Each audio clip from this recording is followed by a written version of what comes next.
होंगे, पढ़ाई कर रहे होंगे, तो आप सबके लिए एक बम्पर वैकेंसी आ गई है। और सबसे अच्छी बात, अभी जिस वैकेंसी के बारे में मैं बात कर रहा हूं, ये वैकेंसी है sir airport authority of India की।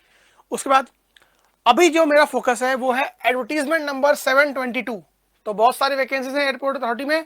अभी जो हम डिस्कस कर रहे हैं किस बारे में डिस्कस कर रहे हैं सर, एडवर्टीजमेंट नंबर 7/2022।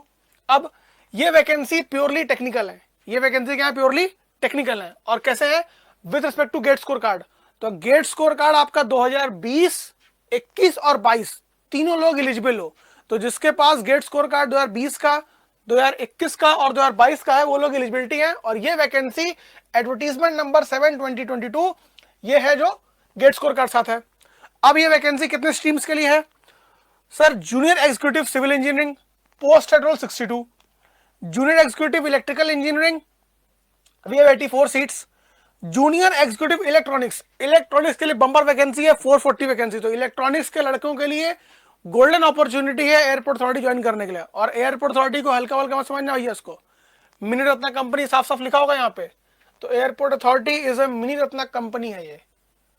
तो ड्रीम जॉब होता है लड़कों का एयरपोर्ट अथॉरिटी में काम करने का। तो इलेक्ट्रॉनिक्स की बम्पर वैकेंसी है। और अगर हम बात करें जूनियर एग्जीक्यूटिव आर्किटेक्चर में, यहाँ थोड़ा कम है बट 10 वैकेंसीज हैं। ठीक है, तो आप सबसे पहले दो चीजें क्लियर हो गई, गेट स्कोर कार्ड के साथ है और प्योरली वैकेंसी है 7/22, ये टेक्निकल वैकेंसी है। और ये नहीं आपका सीट का बाइफर्केशन। आगे बढ़िए, अगर हम सर और बात करें तो इसमें एक इंपॉर्टेंट चीज अपने को डिस्कस करनी, बात करनी एलिजिबिलिटी क्राइटेरिया की। बहुत से लड़के पूछेंगे सर क्या डिप्लोमा के लोग अलाउड है कि नहीं है? तो यहाँ पे साफ साफ लिखा हुआ है जितनी वैकेंसीज है ये 7/22 वाली, चाहे वो सिविल की हो, इलेक्ट्रिकल की हो, इलेक्ट्रॉनिक्स की हो या आर्किटेक्चर की हो, bachelors degree in engineering technology in civil, bachelors degree in engineering technology in electrical, bachelors degree again bachelors degree. तो इसका मतलब ये कि डिप्लोमा के लोग एलिजिबल नहीं है। दूसरी बात, और आगे बढ़ो, सबसे इंपॉर्टेंट बात एक और कि मिनिमम कितना परसेंटेज चाहिए आपको फॉर्म भरने के लिए। तो फॉर्म भरने के लिए, अपीयर होने के लिए, एक तो गेट स्कोर कार्ड चाहिए जिससे आपका सिलेक्शन होगा, दूसरा आपको 60% चाहिए। और इसमें एक और बता दें, दिमाग मत लगाना कि सर मेरा 59.99999 की पावर में n लगा हुआ है तो क्या हिसाब किताब होगा। साफ साफ मना किया हुआ यहाँ पे लिखा हुआ है, rounding off percentage will not be acceptable under any circumstances for consideration for appointment, that is 59.99% भी नहीं माना जाएगा। तो 60 और उससे ज्यादा होना ही चाहिए, राउंडिंग ऑफ कोई गेम नहीं है। आगे बढ़िए, सबसे इंपॉर्टेंट डेट, तो बिल्कुल भी लास्ट डेट का वेट नहीं करना है। फॉर्म जैसे ही खुलेगा तो पास टाइम है सोचने का, 22 तारीख शुरू होगा और 21 जनवरी तक लमसम एक महीने का फॉर्म भरने का समय दिया जाएगा आपको। तो फॉर्म भरने का आपको 1 मंथ का टाइम दिया जा रहा है। 22 तारीख शुरू होगा, कौन सा 22? दिसंबर 22, और कब तक? 21 जनवरी तक भरोगे, 2023 तक। भरने कहां जाना है सर? भरने जाना है www.ai.aero पे आप जाके फॉर्म भरेंगे। आगे बढ़िए, अच्छा इसमें एक और अच्छी बात क्या है, जो ये वैकेंसीज हैं टोटली गेट स्कोर कार्ड पे होंगी। तो कोई आपका रिटर्न का पेपर नहीं होने जा रहा है। जो वैकेंसी है वो कैसे होंगी सर? गेट स्कोर कार्ड पे होंगी। और इस बार अच्छा काम ये किया गया, गेट स्कोर कार्ड को इक्वल वेटेज दिया गया, चाहे वो 20 का हो, 21 का हो, 22 का हो, तीनों गेट कार्ड इक्वल वेटेज पे काउंट किए जाएंगे। और जिसका गेट स्कोर कार्ड ज्यादा होगा उसको मिलेगा प्रेफरेंस। दूसरा, एक बात और बड़ी जबरदस्त बात लिखी, क्या बात लिखी गई? बात लिखी टाई के कंसिडर में। अगर दो लोगों का मान लो हो जाए टाई, ये बहुत बढ़िया लगा मेरे को। टाई वाला रूल कहां गया? अभी दिखाता हूं आपको। टाई के रूल में क्या है, जब भी यहां देखो, ये पॉइंट देखना है आपको।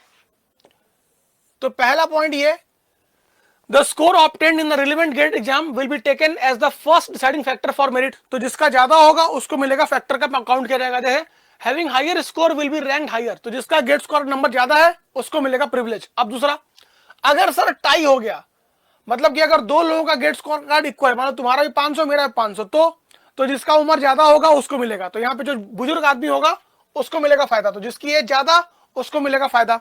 दूसरा देखो साफ से लिखा, in case more than one candidate secures equal GATE score card, tie will be resolve by applying the following method as one of the other. क्या पहला? Where GATE score card are tied, candidate older in age to be placed higher in the merit list, तो जिसका उम्र ज्यादा होगा तो बड़े लोगों को प्रेफरेंस मिलेगा। दूसरा, अगर मान लो वो भी टाई हो जाए, तो डेट ऑफ बर्थ अगर क्लैश कर जाए तो गेट स्कोर कार्ड भी कॉमन हो गया और डेट ऑफ बर्थ भी क्लैश कर गया। तो ऐसी स्थिति में जिसका बीटेक में नंबर ज्यादा होगा, क्या लिखा है? Where both GATE score card and date of birth are tied, candidate with higher marks in bachelor degree in engineering technology to be placed higher in the merit list. तो ये हो गया टाई का समापन। तो अगर दो लोगों का टाई होगा तो टाई का निर्णय टॉस करके नहीं, ऐसे होगा। आगे बढ़िए। और अगर हम बात करें नॉर्म्स की, तो ये वैकेंसी जो है देखो, ये मिसकनेक्ट रहा, इसका कोई मतलब नहीं है। एक होगा बेटा how to apply. How to apply clear ही है, आपको जाके एयरपोर्ट अथॉरिटी के साइड जाके अप्लाई करना है। दूसरा, अगर हम बात करें इसके फीस की, तो एप्लीकेशन फीस कितना रखा गया? एप्लीकेशन फीस है सर 300, तो 300 रुपए का फॉर्म, 300 रुपए मात्र का फॉर्म है ये। कौन सा?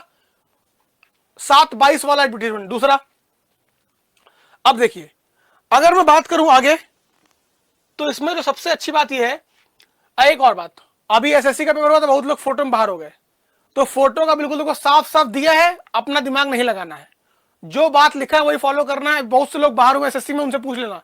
तो फोटो को बिल्कुल रिस्क लेके नहीं लेना है। देखो यहाँ साफ साफ क्या लिखा है, फोटोग्राफ मस्ट बी रिसेंट, 3 महीने पुराना होना चाहिए। दूसरा, photograph in cap, hat, dark glasses will not be acceptable. ठीक है, तो डार्क ग्लास, टोपी और चश्मा लाके मत जाना। दूसरा, एक आएगा आपको scanned photograph, file should be between 20 से 50 KB। अब एक आएगा आपका सिग्नेचर वाला, वो क्या कहानी है? तो ब्लैक इंक पेन से, विथ ब्लैक इंक पेन और व्हाइट पेपर, तो व्हाइट पेपर और ब्लैक इंक पेन। तो कोई भी आदमी जोश में आके नीला नहीं यूज करेगा। बहुत से लड़के होते हैं कि हम तो नीले से करेंगे, नहीं करना नीला, बाहर हो जाओगे। तो ब्लैक इंक पेन लेनी है और आपको व्हाइट पेपर पर साइन करना है, और केबी दिया होगा 10 to 20 KB, और पिक्सल दिया है 140/60। पिक्सल तो कॉमन ही है 140/60।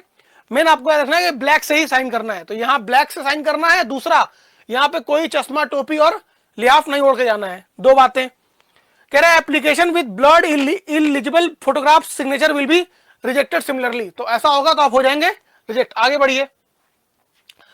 जनरल सेक्शंस कॉमन होते हैं, उसमें कुछ बड़ी बात नहीं है। और अगर इंपॉर्टेंट अगर हम बात करें तो आपके लिए देखो फर्दर इसमें यहीं तक था। ठीक है, तो जिसका भी होगा डायरेक्टली आप अप्लाई करो। गेट स्कोर कार्ड से आपको अप्लाई करना है, कोई पेपर नहीं देना है। गेट स्कोर कार्ड से मेरिट बनेगा, फिर आपको डायरेक्टली बुलाएंगे डीवी के लिए। डीवी कहां पे होगा? नहीं, न्यू दिल्ली में। तो बहुत बंपर अपॉर्चुनिटी बेटा, फॉर्म भरिए और एकदम वेट करिए। पेपर तो देना नहीं है, सिर्फ आपको गेट स्कोर कार्ड लगाना है और वेट करना है आपकी डीवी कब आए।